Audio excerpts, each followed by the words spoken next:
అస్సాం బ్రహ్మపుత్ర నది ఒడ్డు. ఇసుక తిన్నెలు, ఎండకు మండిపోతున్న మధ్యాహ్నం.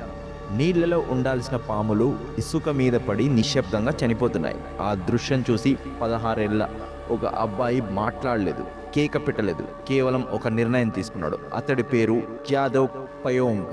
ప్రకృతి మనదే అయితే దాని బాధ కూడా మనదే. అంతే.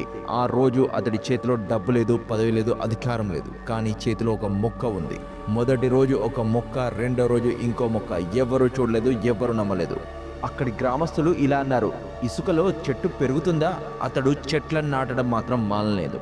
వర్షం వచ్చినా, వరద కొట్టుకెళ్ళినా, ఎండ చర్మం కాల్చినా అతడు చెట్టును నాటుతూనే ఉన్నాడు. 10 ఏళ్ళు, 20 ఏళ్ళు, 40 ఏళ్ళు. ఇసుక మట్టిగా మారింది. మట్టి చెట్లకు ఊపిరినిచ్చింది.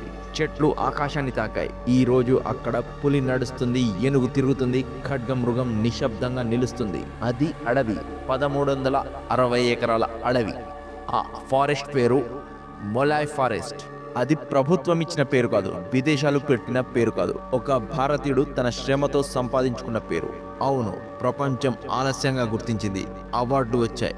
కానీ నిజమేంటంటే ఈ అడవిని అస్సాం మట్టే గుర్తించింది. ఈ చెట్లను భారతీయ ఎండే పెంచింది. ఆ చరిత్రను ఒక భారతీయ గుండె రాసింది. ఎందుకంటే ఒక మనిషి అడవిని కాదు, ఒక దేశ గౌరవాన్ని నాటగలిగాడు.